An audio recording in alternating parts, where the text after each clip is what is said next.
Bueno, Daniel, gracias por estar acá, aquí en nuestro elemento, además, ¿no? Con tus amigos extraterrestres. Recuerdo una frase de José Adolf, escritor. Se especializaba también en la ciencia ficción. Y recuerdo una anécdota que él contaba en la que él decía que un amigo suyo le dijo: José, tú escribes muy bien, pero ¿por qué escribes estas cosas?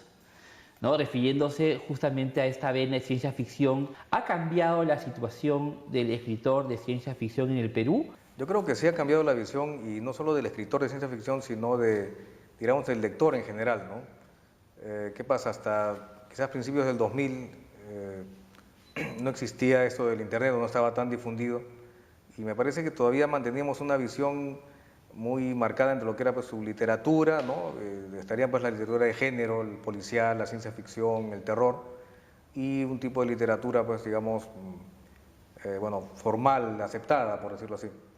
Pero a medida que se ha difundido más la Internet, creo que nos hemos dado cuenta de que en otros países, sobre todo, la ciencia ficción pues no ocupa un lugar tan marginal, digamos, ¿no? Sino que eventualmente llega a ocupar un lugar central.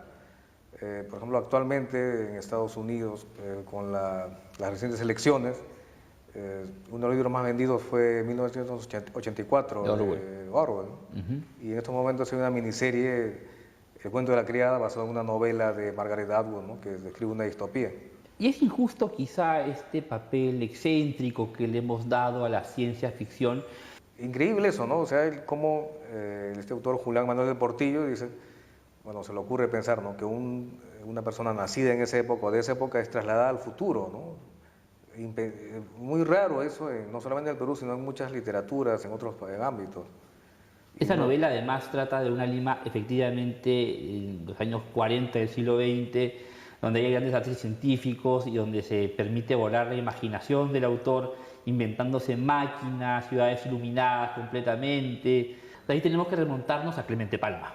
Ah, ya empieza pues, ¿no? El cambio del siglo XIX al siglo XX. Ajá. X y Z es una novela de ciencia ficción completamente Atípica, sorprendente claro, para un ¿no? medio tan conservador como era el peruano en ese entonces. No, yo leí incluso un crítico que, bueno, sin tomar en cuenta quizás ni siquiera la temática de la novela, dijo, qué pena que este escritor, ¿no? Tan promisorio, haya caído tan bajo en escribir algo así, ¿no? Y era una cosa pues muy formal, ¿no? Pese a que es una de las primeras novelas que tenemos que hablar pues, sobre clonación, ¿no?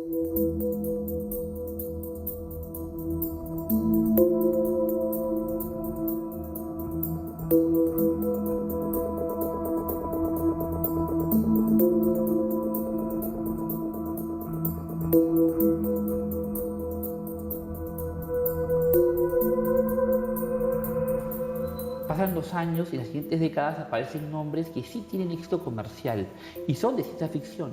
Pero ese tipo de literatura además de alguna manera degrada a la ciencia ficción seria que sí existe a un costado de ella. ¿Crees eso? Yo diría más bien como que hay una alimentación, ¿no?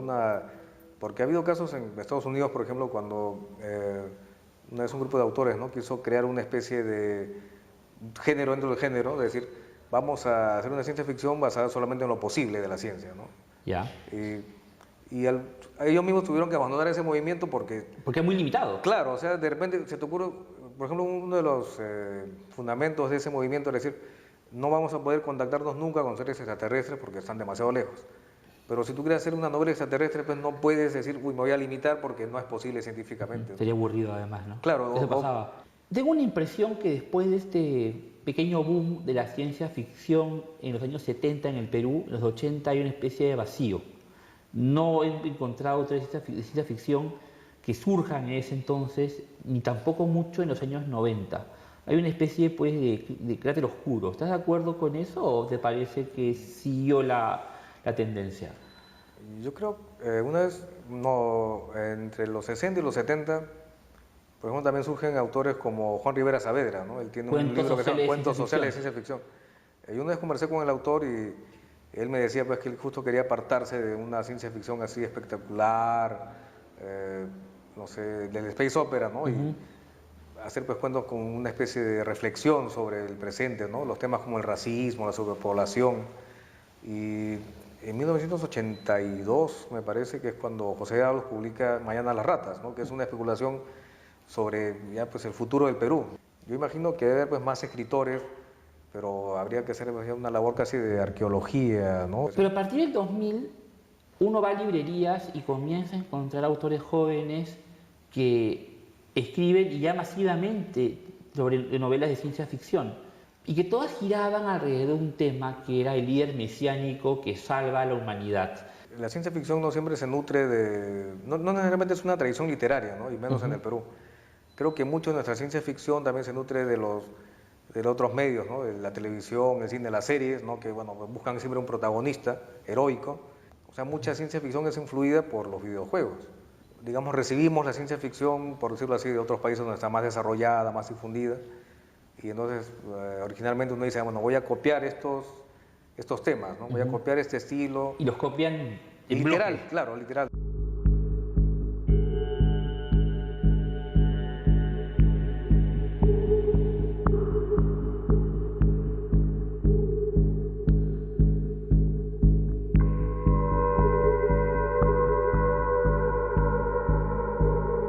Clemente Palma, por ejemplo, tiene un cuento que se llama La rubia perseguida.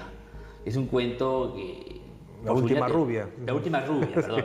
La última rubia, perseguida es otra cosa. La última rubia, que justamente es un cuento en el que se valora la pureza de la raza. Madoiro, en sus novelas, repetidamente llama al no mestizaje, ¿no? A la pureza también, a tener las razas separadas. Y los últimos jóvenes, todos los seres mesiánicos son blancos, rubios, de ojos celestes. ¿Coincidencia o tendencia? A veces la gente cuando quiere escribir, algunas personas dirán, quiero ir a la segura, no quiero algo que venda, algo que jale, ya, y utilizan una fórmula. ¿Cuál sería la fórmula? Bueno, tengo que era un héroe pues que sea pues igualito a un héroe anglosajón, ¿no? Oye, pero es peruano, sí, pues, pero vamos a decir que su abuelo era, ¿no? Suizo. Vino de Alemania. Era más suizo que los suizos, ¿no? Porque a veces... El primer peruano en el espacio.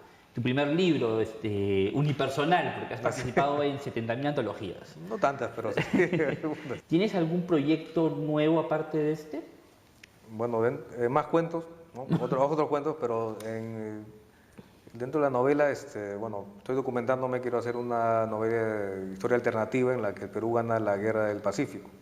Ajá. ¿No? Y ver pues cómo nos hubiera ido en ese caso, ¿no? O sea, qué tipo de armas hubiéramos podido utilizar y, bueno, la cuestión política sobre todo, ¿no? Una distopía, digamos. A veces bueno, soy pesimista incluso para pensar en nuestro pasado, ¿no? Que incluso creo que habiendo ganado la guerra con Chile no nos hubiera ido tan bien. No nos hubiera ido tan bien. Yo estoy convencido de que no. Habiendo tantas trampas, porque es un género que está lleno de trampas, ¿qué es lo que más evitas a la hora, qué tópicos evitas a la hora de escribir? Y mi similitud pues lleva a un extremo, ¿no? De imaginar pues gente que vive... A mí me gusta situar mis historias en el Perú, ¿no? O sea, porque es lo que conozco y pienso que bueno, como hemos vivido con lo que hay en el Perú, pues permite ciencia ficcionalizar, por decirlo así, ¿no? Sin recurrir pues a trampas, pues de decir, uy, vamos a decir pues que este pata era heredero y que este pata vivía en tal sitio. Digamos que trato es lo que se llama suspensión de la incredulidad, ¿no? O sea, de cuidar el detalle, pues, de que el lector no le meta, pues, una trampa, ¿no? O sea, no escribir una historia como si yo fuera, pues, no sé, un autor norteamericano, inglés, y decir, pues, bueno, vamos a cambiar Nueva York por Lima, o... Un conocido una vez, bueno, leyó mis cuentos y me preguntó, ¿por qué pones cholos en tus historias? Y yo digo, pero, ¿qué voy a poner, pues, no? O sea, somos eso, ¿no? O sea, hacer una ciencia ficción realmente peruana. ¿Podemos llamarlo así? Claro, con el activo y el pasivo de eso, ¿no? Porque alguien podría sonar, oye, ¿por qué no puedo ser pues universalista, ¿no? Pero, bueno, es lo que veo, ¿no? Y pienso en cosas que he vivido, que he visto, y digo, con esto se puede hacer una excelente historia de ciencia ficción, ¿no? Sin recurrir, pues, a veces al temor que mucha gente, ¿no? Tiene de decir, ay, es que aquí no hay mucha ciencia, es que aquí no hay mucho avance, pero, bueno, para eso está la especulación, ¿no? Lo que podemos hacer con lo que realmente tenemos. Muchas gracias, Daniel. A ti, José Carlos.